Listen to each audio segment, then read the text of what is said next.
Hello, friends. Okay, I think we all sometimes feel like we've already seen it all. But this tactic by the defenders to demilitarize invaders surprised me, as it takes advantage of the well-known weakness that invaders have for Ukrainian toilets.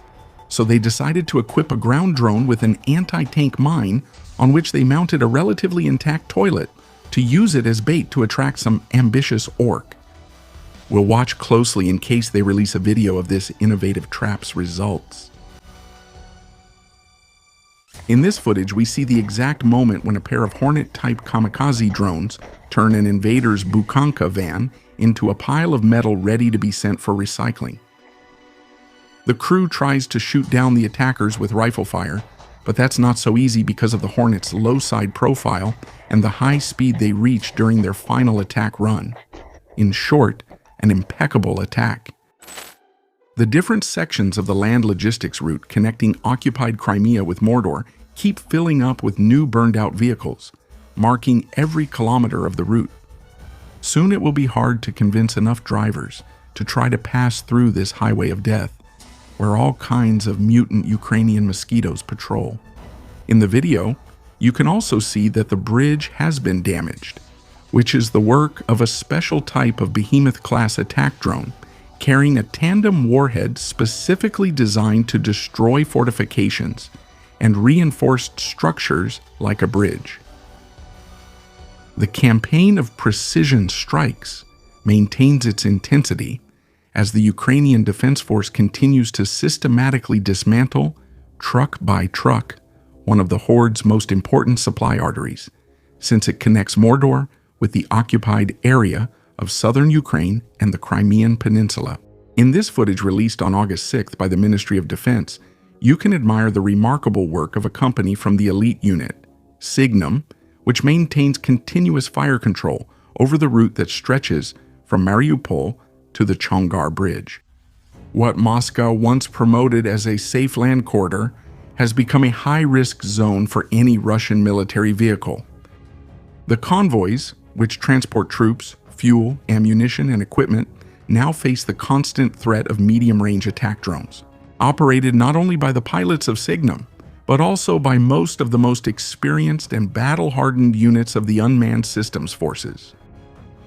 In the video, it's clear that the environment in that area is high risk for the invaders, since it's not only almost completely flat, but also enjoying beautiful clear summer weather, which allows the Ukrainian raiders a perfect view of the road from very long distances, enabling them to select their targets methodically. Meanwhile, they also transmit intelligence about the movements of Ivan the trucker to coordinate the next attacks. This action is part of a campaign that has been intensely focused on closing the R-280 highway, also known as the Novorossiysk Highway, or the Highway of Death, whose previous stages have already managed to reduce cargo traffic, reducing Russian military cargo traffic by more than 70%, forcing repeated closures of the Chongar Bridge and causing shortages of fuel and supplies throughout Crimea. By keeping the Mariupol-Chongar axis under constant pressure, Ukrainian forces are worsening the logistical problems of the Russian occupiers, since alternative routes remain limited and equally vulnerable to air attacks. In addition, the Kerch Bridge continues to experience intermittent closures, while naval traffic has been practically cut off due to attacks on Russian ships in the Sea of Azov and the Black Sea. The cumulative effect is a gradual isolation of the peninsula, a strategic objective that Ukrainian commanders have openly pursued for years, and which is already forcing thousands of Mordorite civilians to leave the peninsula. On the Lyman front, operators from the Signum Battalion, part of the 59th Assault Brigade of the Unmanned Systems Forces, successfully attacked two mobile air defense groups of the invaders deep in the Donetsk region. These teams of invaders specialize in locating and destroying Ukrainian attack drones, which are wreaking havoc on Ivan's logistics chain. For this reason, a special operation was launched to first eliminate the threat posed by the presence of these anti-aircraft groups, in order to create a window of opportunity for the rest of the swarm of hunter drones to continue their reconnaissance and attack missions without immediate interference. Once the neutralization of the mobile groups was completed, the rest of the Signum drones began working on secondary targets, which included support and logistics vehicles moving through the Russian rear. The Signum Battalion has specialized in operating fiber optically controlled drones, which are resistant to electronic warfare interference. The unit has repeatedly demonstrated its remarkable effectiveness against infantry, artillery, vehicles, and even aerial threats that Ivan throws in its path on the Lyman and Donetsk fronts. On the technological front, the Ukrainian Ministry of Defense has authorized the mass production of a new class of precision-guided munitions known as Firefly, specifically designed for the growing fleet of Baba Yaga heavy bomber drones. This munition solves one of the most persistent and deadly vulnerabilities faced by Ukrainian operators, who have to bring their bombers down to low altitudes in order to accurately drop unguided bombs, which exposes the aircraft to light anti-aircraft fire and makes them easy targets. Announced on July 20-20, 2026, the Firefly is a smart guidance kit compatible with 2020 Air Force bombers and precision-guided munitions. Once the bomb is released from an altitude of up to 800 meters, the munition independently calculates its trajectory, continuously corrects its flight path, and heads toward the target with a margin of error of 60 centimeters, even in the presence of electronic jamming systems. This capability allows the heavy bombers Baba Yaga to attack bunkers, trenches, and other reinforced fortifications from a much safer distance than the Air Force rifles in Ukraine. The invaders' Air Force. Since the end of July, the system has already entered the combat testing phase, which is being carried out by units of the Achilles Brigade operating in the Kupiansk area, where they successfully destroyed an oil pipeline used by Russian forces.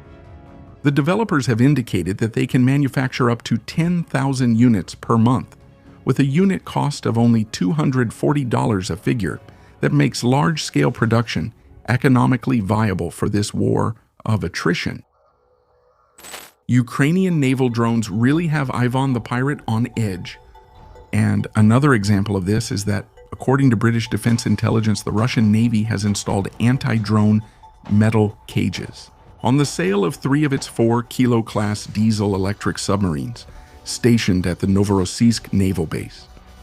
In addition, they also partially submerged inside the port, keeping only the sails exposed in order to protect their hulls from. Meanwhile, the Ukrainian naval forces have Ivan under maintenance. The invading admirals took these precautions to safeguard their submarine attack capability with Caliber missiles. Remaining partially submerged, even next to the dock, imposes significant operational wear and maintenance friction on the crews. However, the Russian commanders seem willing to accept these inconveniences to preserve their cruise missile launch capabilities. 0. SIPE. Definitely the military operation. The special military operation is proceeding just as the old man from the Kremlin planned. If you want to see additional content about the war in Ya, I invite you to visit our 2 new channels, where we present information about the war in a different format. Don't forget to check them out. Remember to visit our Patreon, where for just $1, you'll have access to a large number of uncensored videos and documentaries. Lastly, visit our store, where you can find items inspired by some of Ukraine's most outstanding units. Carry history with you, and with every purchase you'll be supporting the United 24 program, which directly supports reconstruction programs, aid to the civilian population, and defense.